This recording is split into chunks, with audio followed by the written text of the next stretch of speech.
Good afternoon, adventurers! Haha, you know what it is. It's Friday. So we're here at the Collective, John's Dungeon Corner in Altamont Springs, Florida. That's so far out of order, isn't it? Is that cool? No, it's John's Dungeon Corner from the Collective in Altamont Springs, Florida. And here we go. Oh boy, check this out. We got some good fun stuff going on today. And we are going to have some fun. We have a special show today, but first I want to talk about the Giants, right? Glory of the Giants. The book came out.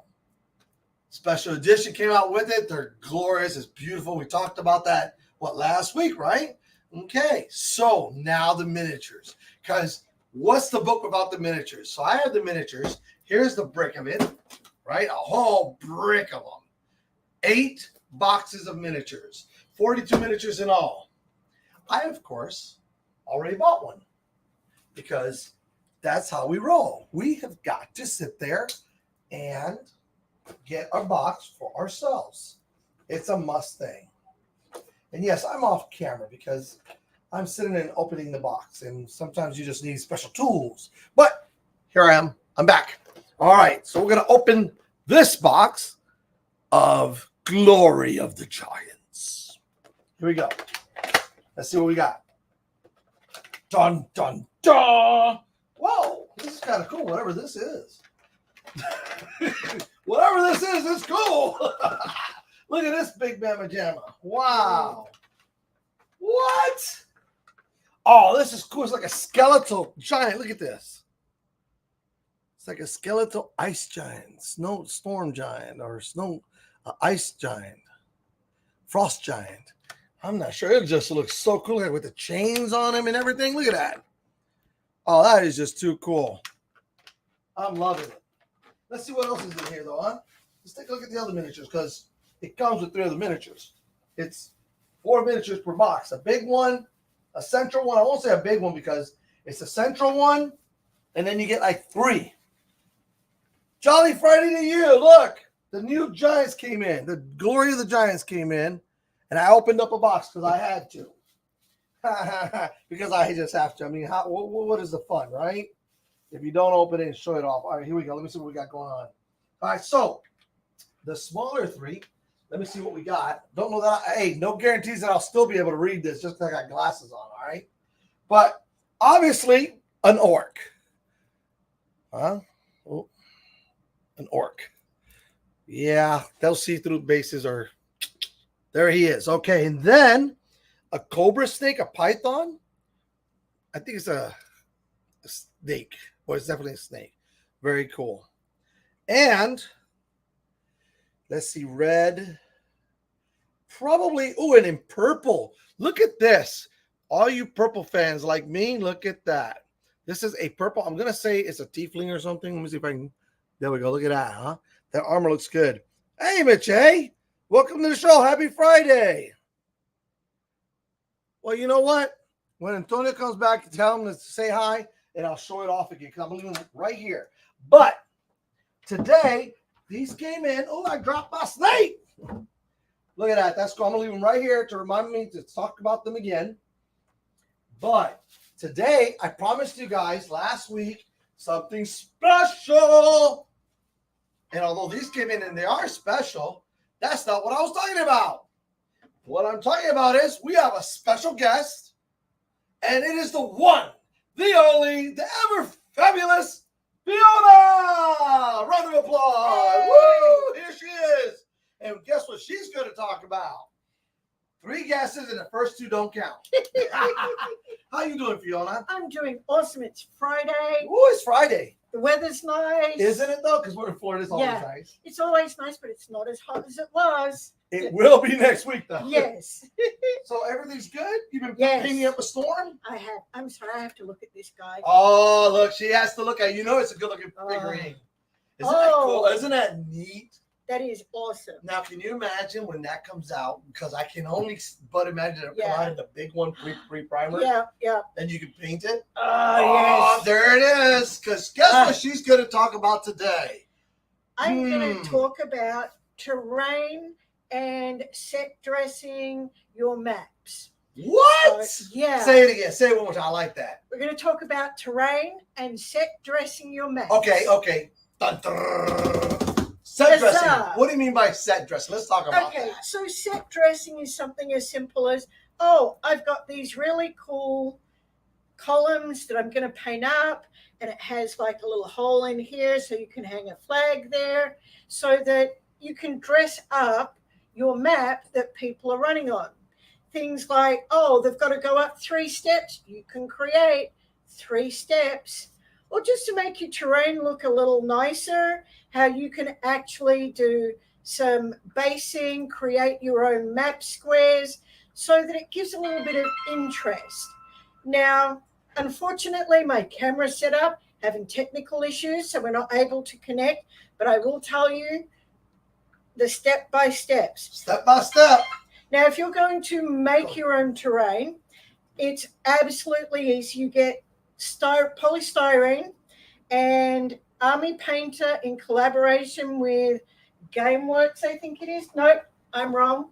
Game Master have created a set where you get sheets of polystyrene, and it's not like your normal packing polystyrene where it's all like pressed together little bits of foam. This is all really nice. It's smooth. You can cut it into really weird and funky shapes like this one. If you have a hot wire, which are really inexpensive, and then you just prime it, you have to use a specific primer for polystyrene. And here at the Collective, we have the Game Master products. Comes in 8 different colors, I think, of the primer. And then you just go ahead, cut it out. You dress your polystyrene. With this one, I've already put my 1-inch squares on this. And the tools that you use to work with polystyrene, you need that hot wire, and you can go to the Army Painter website and they have videos on it. And realistically, I have a steel ruler, I have a letter opener to mark in my 1-inch squares, and then I use the head of a crochet hook to make those lines a bit deeper and look like it's just regular stone flags. So I'm going to come up and I'm going to show you that one so you can see what I'm talking about. So you can see how that looks like it's flagstones, and that's done just with using something to make that rounded edge, which for me was a crochet hook. I had it at home. If you want to put texture on it so it looks like stone, grab a stone out of your backyard. Just sit there and get your frustration out on that polystyrene, and then it gives you all the divots so it looks like natural stone. So that's one way you can create terrain. And, you know, your terrain, you can make 3-dimensional figures like this, and you can see how I've got effectively a corner piece here, and I've given it a pretty edge, and then I've just put these different sets of 1-inch squares onto this. Now, the easy way to do that, you glue it on, but all you do is you use toothpicks, push it in to hold it in place, snap it off. So toothpicks and glue, you can make 3D terrain with polystyrene. And you just make it look pretty how you want it to look, prime it, and then you paint it like you would normally. Now I have here, it was a piece of planking for a boat, for a harbor. And you can see I primed it in black, and here it is. I have primed it just in that one shade of brown. And then I sat there and I did some dry brushing, and you can see how that gives you the 3 dimensions of the wood. Now, the trick to doing this one, especially if you're doing wood grains or anything that has regular striations, is you don't paint the same direction as the grain. I know if you're painting planks or real wood, you want to paint with the grain. Well, when you're doing miniatures, you want to paint against the striations. And then what you're doing is you're just gently hitting those highlights of where that wood is raised up. If I was to do it the same way as the lines, I'd just be filling everything in the one color. But by going against that, then I can just hit the high points and it gives it a more realistic look. Now, that's great if everything has straight lines on it. But if it doesn't, if it has, like this has a stone effect, then the way that you do it is you paint it your darkest color. And I say that because this has got lines in it as if it were bricks and flagstones. So rather than sitting there with a very fine brush, hoping that I have a steady hand, I just paint the whole thing in that darkest color that I want it to be. And then I will give it a dry brush of the mid color. And what that means is where there's lines between the bricks and the flagstones, then that's going to stay dark because I'm just dry brushing that mid tone over the top of that darkest color. And then if I want to put some highlights, then I just flick a little bit of dry brush on only the highest points. Now, if you're doing dry brush, most often we hold pens, paint brushes like we hold pens and pencils. And that's how we paint, with the point of the brush. Well, with a dry brush, you want to, as if you were flicking off dust. Just flick that dust off. Now, there are two schools of thought with dry brushing. That your brush needs to be dry, never ever wet, or that it needs to be damp. Now, most people, when they're taking off the paint for dry brushing, you'll put it in the paint, you'll take off most of the paint on your paper, and then you'll dry brush with it. Well, that takes a lot of the moisture off as well as the pigment. So that means that when you're putting it on your miniature, it looks very dry and chalky. So what you do is you need to keep it just a little bit damp, and that way you keep getting, oh, you're stealing it. Okay, so look, we got another guest. Here's the ever popular Antonio. Yes, that's my son, and yes, you've seen him on the show, but he came by to say hi and look at the new miniature. See, he came all the way from Leesburg to see this. I mean, come on. You're right around the corner, folks. I'm sorry to interrupt. That's okay. That's what happens on a live show. Is that neat? Oh, I'm sorry. Go ahead. That's okay. I'll keep going. And what you need to do is have your brush a little bit damp. So clean it off in the water, wipe off most of the water. Put that brush on your hand. If it's cool, it's fine. If it's leaving water behind, too much water on it.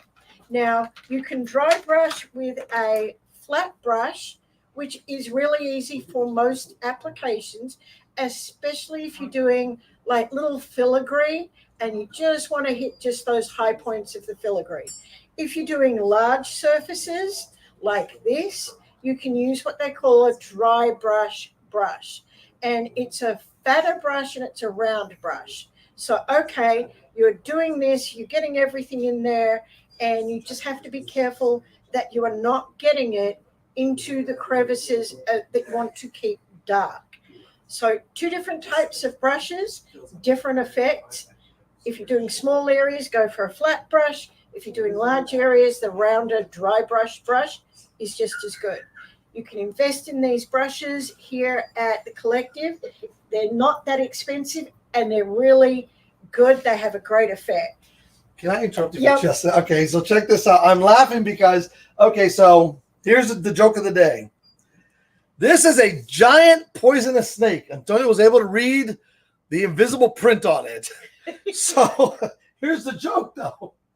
I keep using this one miniature. You know that big snake out there that's about this tall as a giant poisonous snake. So if this is a giant poisonous snake, what the heck have I been putting out there? That's the galaxy level. I'm sorry. It's just miniatures are so much fun. Okay, let's carry on. Yep. We're talking about dressing the dungeon. Yes. Now, let's dress it up. There's a lot of sets out there where it's like your little books, your bookcases, your little potion bottles. Oh, they look awesome, but they can be fiddly. And the quick way to do those, paint it all one color, and then you're going back and you're doing the individual detail. So if I want my bookcases to be brown, paint everything brown, because your potion bottles, you can go back and paint those potion bottles a blue tone or a green tone, and then do the detail on them that you want. I can't help myself. I keep looking at this and going, oh, look at that. With the whole box. If I could paint this would be awesome. Oh, you will? I bet you. I guarantee you they're going to come out with it in a miniature. In a miniature that you can paint. Yeah. Oh, by the way, so did you see that question? Where do you suggest to go buy polystyrene? Okay. You have to. That's a good question, by the way, because you can't buy just any. No. You don't want to do that. Trust me. Now, I know that Game Master, this company, comes with a set that is 5 sheets of the polystyrene, and they're each about, I want to say, 18 inches by 12 inches. You can go to the home hobby stores like Home Depot, Lowe's, Ace Hardware, and you're wanting to get the polystyrene that is for insulation because it has that smoother surface. It depends on how much you're going to use. If you want to do an entire table, you could do it with one package of the Game Master polystyrene, which is hobby specific. Yes. This, unfortunately, this is the only one. I know you've worked with this. This is the only one left, which is the Ruins that we just came out. But the big box one, those two are gone. Yep. They sell quick. And there's another one, the terrain one is gone. Yep. So that's all we got left. So it's the Scenery Foam Booster Pack, which is just the sheets of the polystyrene. And then they have a Dungeons and Caverns core set, which is the polystyrene, and it has paints, it has the primer, has everything you need. And then there's this one, which is the Ruins and Cliffs, which gives you an alternate primer, and then it gives you a base, some paints, some scenery sand, and that's what we would be covering next time I come in, is basing and how to make your things look pretty. You just keep piling stuff up there. Yeah. But yes, you can buy similar stuff at your home stores, but it's an insulation foam, not a packing foam, because it needs to have the smoothness to it. And this one I think is about a 1/2 inch thick. You can go thicker, but 1/2 inch is best, because otherwise if you go thicker it becomes really not in scale to your standard figures. And then you can always build up your levels as you wish when you are creating your own terrain. Now, I've shown you kind of how to do like your map squares, but you can also create your own buildings with this kind of foam. Oh, yeah, how dare you get in the way like that? You can make your own buildings. You just have to be more precise with your cuts and how you detail it. And that's why having a smooth surface is better than the pebbled surface of like your normal packing polystyrene. Oh, and in doing buildings, let me tell you, I built some buildings, and make sure you have a metal 1-inch ruler, because that is going to be your straight edge. Yep. And you want to make, if you want to make them ruined, that's great, because then you can just do whatever you want. If you want nice straight lines, a straight edge, especially like a yardstick. Yep. Now you can use it for any level. You just cut right along. It doesn't dig into the metal. It's just a nice straight cut with your X-Acto knife. Yep. Keeps the edges nice and straight. By the way, hello, brother. Good to see you. My love, welcome to the show. Sarah, you've been on the show. Thank you. And Mache from DC. Loving it. Now, if you are going to go the polystyrene route, you do need a hot wire. Now, you can get handheld ones. I'm not real precise with those because my hands aren't too steady. Look at this. But this is a hot wire that you can buy. It's a hobby one, and there's a little wire here. It's operated by 4 AA batteries, and there's a little alligator clip that clips on the wire that goes through underneath. This one clips on here, and as soon as I put them in here and switch it on, this is a live wire. It is hot. It has electricity running through it, and then all you do is you just run your polystyrene through it. It's a flat table. You set it down so you don't have to be juggling both. So that's how you can get some very precise cuts. And this one was a purchase on Wish. It was inexpensive, came really quick, and it works excellently. I like that. Can I see it? Yep. You can buy a hot wire as a hobby item, and I think they're running at about $100 to $120, but they're very durable. They have the same kind of effect. They cut through that polystyrene like hot butter through knife, but you can get a lot more wear and tear out of it, because with that one that I have with the balsa wood, I think I've gone through about 3 wires over about 150 hours of use.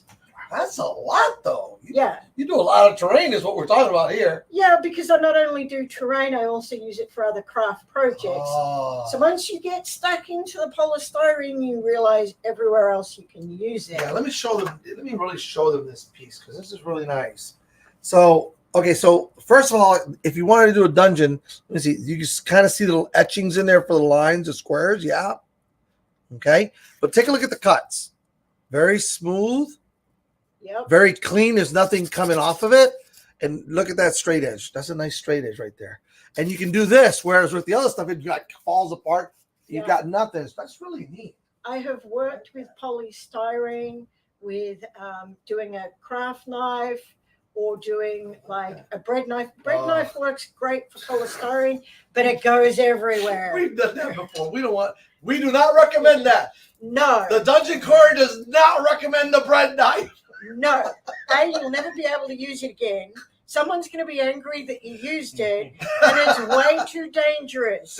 I have a scar from the time that I used the bread knife. So don't use the bread knife. No. Remember something, all you DMs.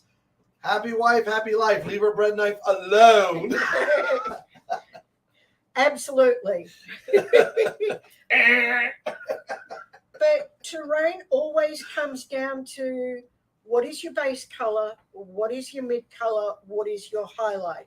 So if I'm going to do wood like this, I'm looking at what are my browns. So in the Army Painter, I have oak brown as my dark color, dirt spatter as the mid-range, and desert yellow as my highlight. If I'm doing stone and I'm not doing it black all the way, I have dark stone as my base, I have uniform gray as the mid-tone, and ash gray as my highlight. And this is what you did with this? Yep. So let's take a look at the contrast of colors here.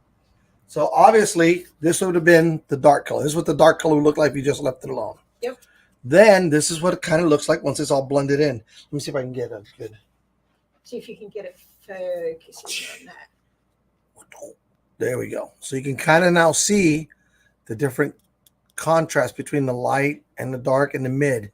And that looks really neat. When you look at it, and I mean, look, gang, the camera doesn't do this stuff justice. When you see it in person and you see the little etchings and you see the variation of color, and it's not perfect. The steps are not perfect by any. Let me see if I can get that, because I want you to see the cuts. That's important, because when you cut stone, and you got to think about, this is a dungeon. They didn't have the real materials to make everything perfectly straight. Look at that. And with that, you see that?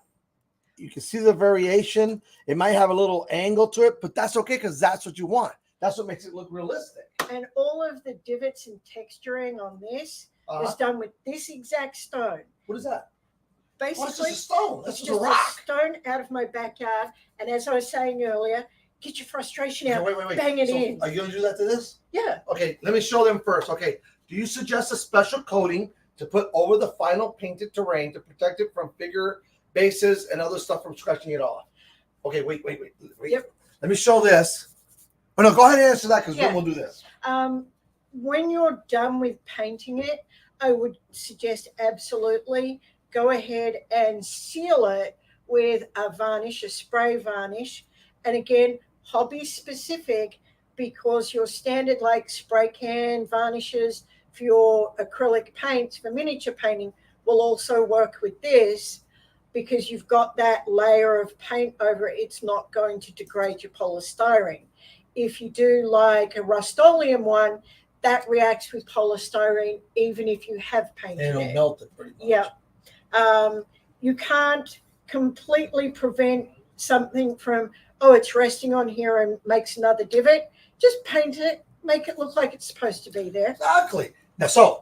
Now let's go to, okay, so this is how smooth that texture is. Oh, it's white anyway, but see, it's a very smooth texture. See, very smooth, very smooth. No texture at all. And now she's going to texture it. So Fiona's going to texture that so that you can kind of see what she does. Look, And seriously, she's put literally some just effort into stoning it. the poor thing.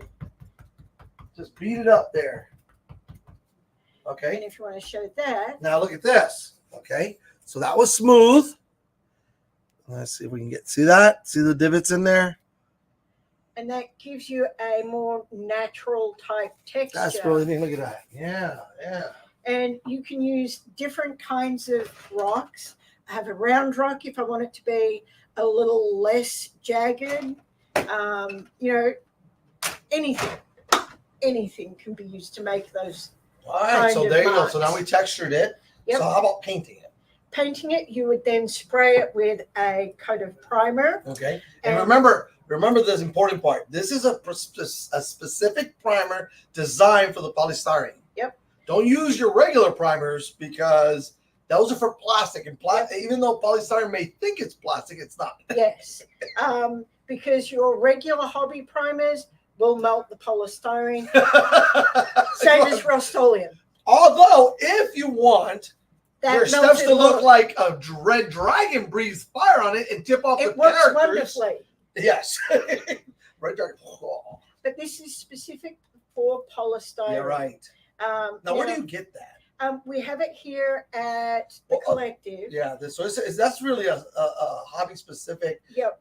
game store kind of thing. Yeah. You can get it online. There are other paints out there that are designed I like this stuff. to be polystyrene specific, but I don't want to be paying $50 a can. You're right. No. Well, and I'm gonna tell you what, that comes in here too, doesn't it? This primer. Yep. Yeah, it has a primer, a terrain primer. So these kits are really nice because they come with everything that you need to build the terrain, and they come with the polystyrene sometimes. Some of the bigger sets do, but it has the primer in it, and the primer is worth every bit of it. Yeah. So that's what I will say about that. Now, what you can also do for your terrain dressing, look at what you have at home. You never know what you might have at home that will work. If you have any kind of chess pieces and you've lost some of those chess pieces and it's going to be thrown out, grab those pieces, put a primer over it and paint them, and they work great as little statues to have around, the temple walls. Or columns. Or columns. Now, you can find also, I love going to the hardware store because you can always find things that work. Things like if you're wanting condition markers, yes, you can buy condition markers, and I love them. I think they are awesome. But if you have some nuts and bolts at home and you've got those washers of the different sizes, those can work in a pinch. So paint those things up. Sometimes you got to think outside the box. And that's where having sandpaper to roughen up that metal surface. If you want to have your characters flying. Oh yeah, someone that's something I'm glad you said that. Someone had asked me about painting and how to set up a flying creature. I know they have the bases. Yeah. But those aren't as easy to find as you think. No, they are difficult to find. And when you find them, they're like one, maybe two. Yes. So how do we work with that? Okay. There are two ways to do it. You can buy, they call it a craft wood, where it's like the dowels. It's not the thin, flimsy balsa wood. And you just cut that into sections for how high you want them to fly. Make sure you get one that's 1.5 inches thick, like across, so that way it will cover the entire square, but your miniature can sit safely on top of it, not topple. And then you can just paint that in a standardized color for your campaign that this character is flying. You can, some stores, home stores like Lowe's, Home Depot, Ace Hardware have plexiglass rods. Oh yeah. I've seen some of those. You can get those. You can cut those. They're a little more difficult to cut cleanly than wood, but you can definitely use those. Yeah. If you have anything where you have, they now sell at Publix little 1 ounce cups. You can use those, turn them over so that the wider point is on the table, Right. and that works in a pinch as a flying column. That's true. That's actually very true. That's a good idea. So there you go. See some ideas. You know, it's have use what you have. Yep. And you know, if you come across it, buy it. You know, whenever I come across any of those flying stands, I always pick them up because they are difficult to find. They are.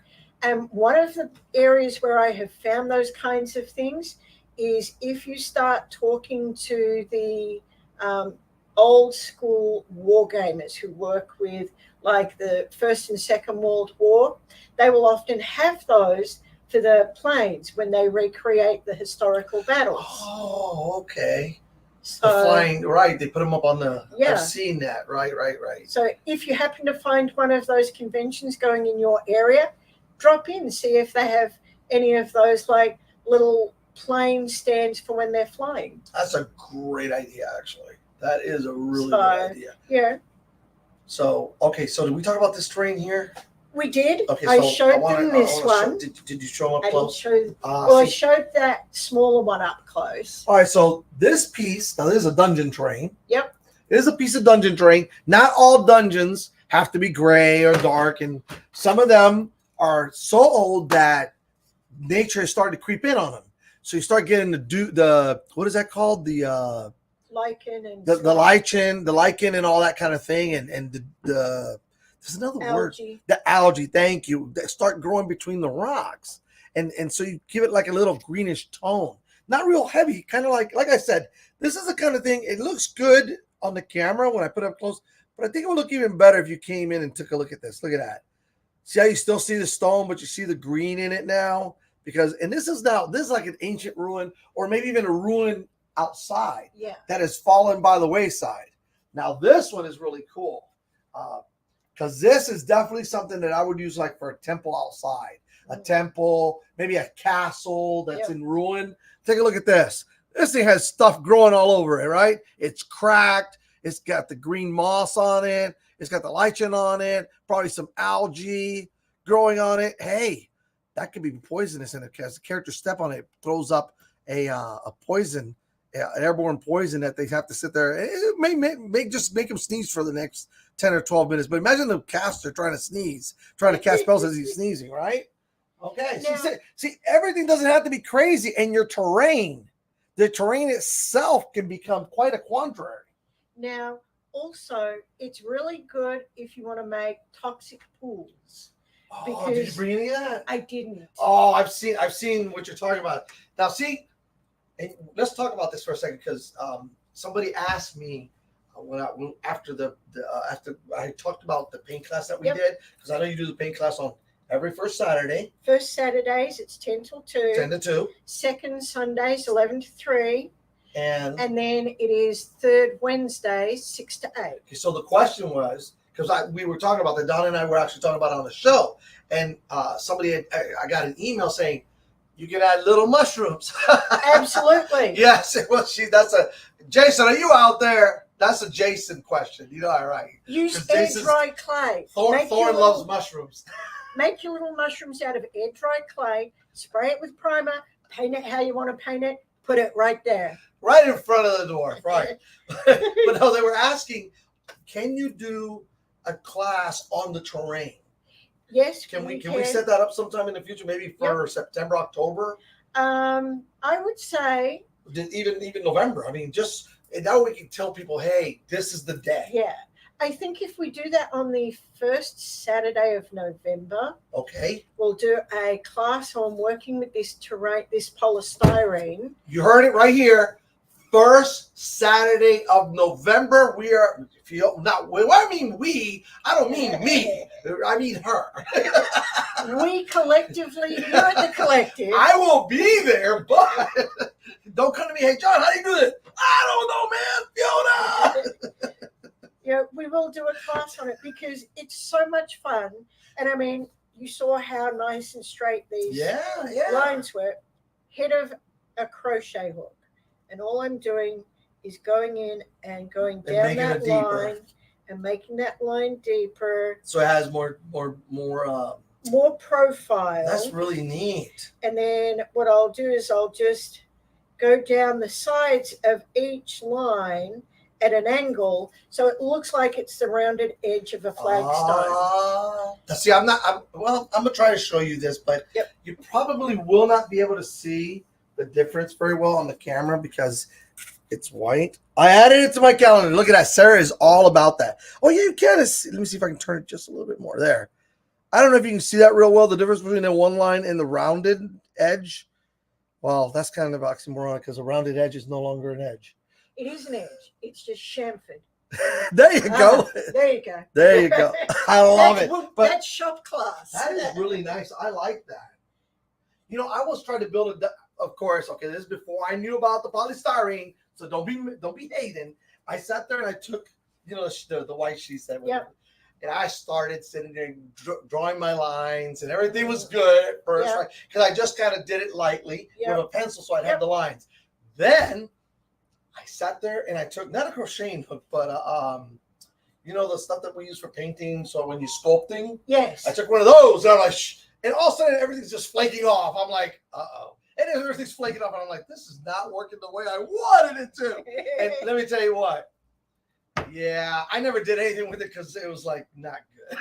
And when you're cutting this stuff up, always keep your scraps because you never know when it's going to come useful. With this, all like of these that. like little pieces were little scraps that I Can you show had. that up close too? Yep. I love showing everything up close because they can kind of see. So this is the kind of thing that you can make. Okay. And this is really neat. I'll tell you, I would use something like this. Like, let's say there's a room that they come into. It's a dead end, but there's all these little things. I can make the players do acrobatics or athletic checks to climb up into something else. Maybe there's a ledge here and then back down into another room that they can't get to because it's all caved in. But if they can climb up here, I mean, it's a simple thing. Okay, let's do some dexterity checks. Let's make some, if you have acrobatics or athletics, let's use one of those instead. And it adds to the game. And by the way, look, everything is etched really nice. Let me see if you can see if I can make it to where you can see no, but it's etched in there, the 1-inch squares. Yeah, that looks really nice. I like that. Now, what colors would you do with that in? I have textured these walls with the round. Oh, yeah. Pebble, so it looks like a dappled effect. So with this, I was thinking paint these surfaces in a bluish tone, so it's almost portal-like or old glass, and then paint this in gray tones, so it looks like it could be a greenhouse or a ruined building. Very cool. And it's designed so that you can go across. So each of these is at least 1-inch square, so a character could stand on them. I like that. And what this also will work good for is for your home games. You put the miniatures for your team in the game on each of these little things, put it on the bookshelf, and when they come around, that's a nice little display, game, so it could be a good little display item. No, wait. Well, let's reverse this because so you're approaching a ruin, and all of a sudden, dun dun dun, up spring the goblin archers from behind the wall. Of course, they're goblin archers. See, and you put your goblin archers right there, and you start shooting, and now they've got cover. They got cover, so they get more points to their AC. Hang on. With this, you can also do it this way. No, they shoot my goblins like this.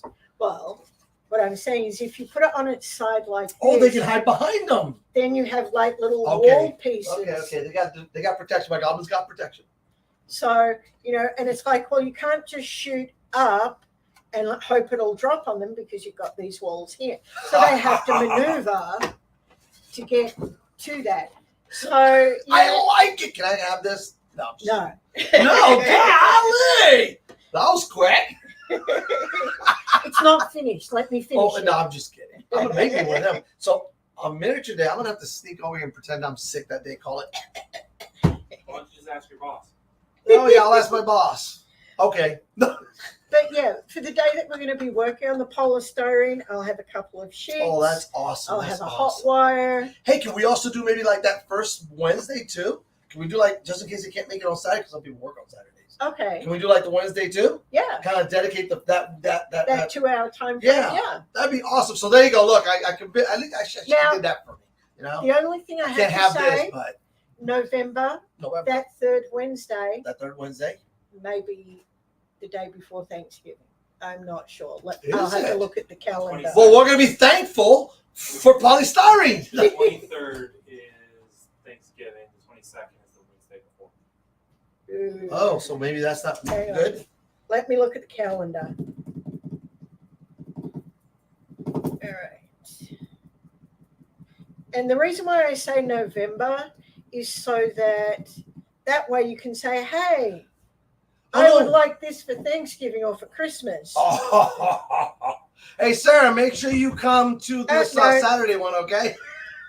So the third Wednesday of November is the 15th. Okay, so there we go. There we The go. 15th of November. So the third. Oh, look, Sarah came in. Look at that. See, she's good at that. Hey, Sarah. So I would like for you to come both on the first Saturday and the third Wednesday, and for Christmas, I'll give you my list. Look at it, Donna. Donna's over here making a face. I beat him to the punchline. Now, Antonia's got more pull, but that's okay. But, I'll just kill her character off. but you can I do also. the same thing. Oh, well, you're gonna have to pick which one of your characters is more dear and save the other one. Now, the other thing too is, don't forget, there are all those lovely laser cut kits out there Oh of yeah, buildings that you could put together. They're a form of wood. that's They're true. That's true. beautiful. Yep, So yep. what you can do with those is you prime them, you paint them, you put them together. It's your choice whether you paint them before you put it together or after you put it together. What do you think is better though?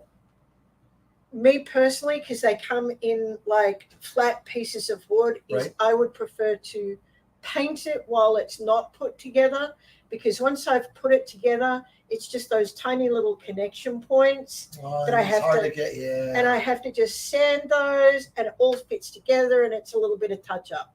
Oh, somebody had asked me, and it was the craziest question at first. Now that you said that, though, it makes perfect sense why they asked me. Using Airbrush. the silicone. No, Oh. the silicone. So Yep. let's say you have edges. Yep. And using silicone like they for the bathroom, the Yeah. clear stuff or the white stuff. And how does that paint with the acrylics paint? Can you use primer that too, or You can, but you have to get the version that's paintable. all right? There you go. That's Because oh, your you want silicone- presents? We'll see. It won't cost you anything but time, but we'll talk about that later. But no, this is important. yeah. Listen, here's Because your your answer. silicone cork comes in a standard and a paintable version. So if you want to use it for mini painting or making terrain or buildings, make sure you get the paintable type, because if you There you don't, go. it's just going to stand out and look not bad, but like, oh, I can see It'll where you definitely put it stand out together. right. Okay, so there you go. There's your answer from the pro. I mean, I can't. It doesn't get any better than that. I was thinking. I said, I think it's okay, but Yeah. if I remember, and I'm glad you talked Yeah. about those, and I was like, oh, that's it. Yeah. The corners. And if you want to try out, your colors and your paints, your home stores, Lowe's, Home Depot, Ace Hardware, have what's called biscuits. Now, Are they edible? no. It'd be great with our tea. No, we have tea time every once in a while. Now, biscuits are used in carpentry or laying wood floors, and they're little oval shapes of wood, and they cut a little slot, put it in there, and then the next one will fit into it, and it secures things, keeps it nice I like and it. secure. but they're about an inch and a half, 2 inches long. They're thin little wafers of wood, and you can prime quite a few of those and use those to try out different That's color a schemes. great idea. That is a good idea. Oh, Sarah goes, I'm making terrain for a bee. If you want to use it, it requires a pretty please. Or a bunch of goblins, right? Uh-huh. Now, you can also, like we've been talking a lot about doing it for fantasy. You can also use polystyrene to do futuristic things too. I have done rocket blast plates. When rockets take off, they have like that blast pit. Right. So I've done that with polystyrene. I've done the back plates, blast plates for takeoff if it's a horizontal takeoff. Neat. I've done like banks of like little buttons, It's like, oh, it's a whole bank of buttons. Let me push buttons. Yep. What a horrible idea, though. No, one day my DM side will emerge and the goblins will rule the day. Nonsense. Goblins. Goblins forever. Oh my gosh. Oh, and by the way, I was reminded by Antonio, this is a hobgoblin. Let me show you. The purple guys, and it's right because I've got other purple hobgoblins in purple. There it is. That is a hobgoblin, everyone. There we go. So anyway, okay, so I think it's been an awesome show. I think there's a lot of knowledge out there. Hopefully, the best part about this is that all this is on the collective's website, in the archives. You can go back if you want to remember something that she said about a particular anything, because she covers a lot of material and a lot of it's technical, but if I can understand, anybody can understand it, right? Right.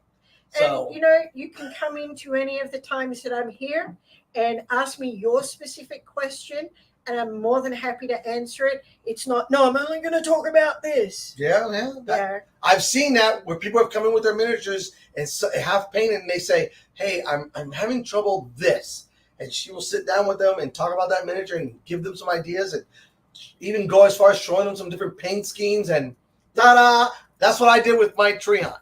I wasn't sure which way I was going to go. And she said, well, here, look at this, this, and this. And I'm like, using a color I never even thought would look cool. And it just turned out, whoa. And, it's all trial and error. Everyone starts at the same place going, how the hell do I paint that? That's exactly, wow, how am I going to paint that? And what takes the longest time in painting is deciding what colors you're going to paint. After that, everything is easy. All right. Well, thank you for coming out. You're welcome. And sharing your knowledge. And I love that. That is really cool. The hot wire. I didn't even know that existed. Yeah. I love hot wire. That is cool. I mean, to see it in that form, though, because I know hot wire's on the thing. But that's awesome. Because, hey, if you want a straight edge, all you got to do is put a ruler down to where you want it.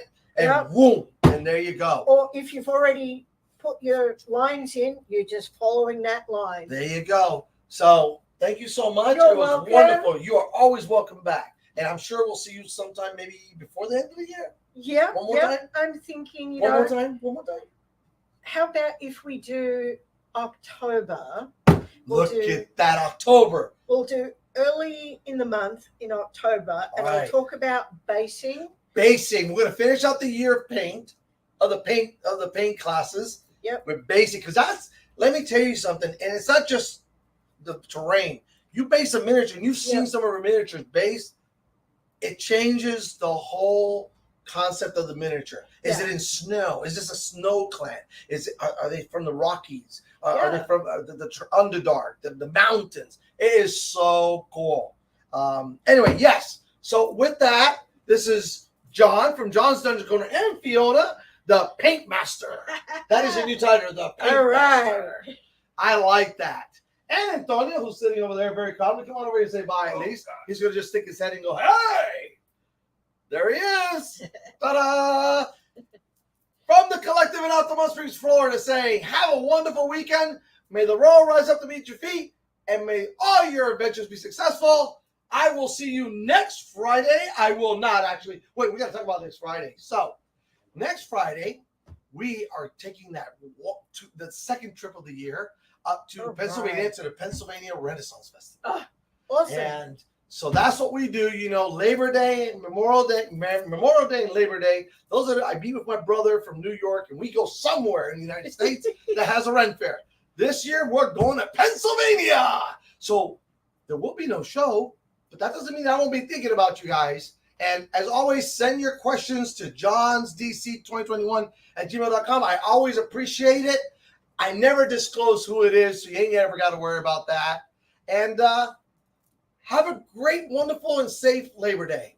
Paint, paint, paint. Play some D&D. Have a good time. See you in 2 weeks.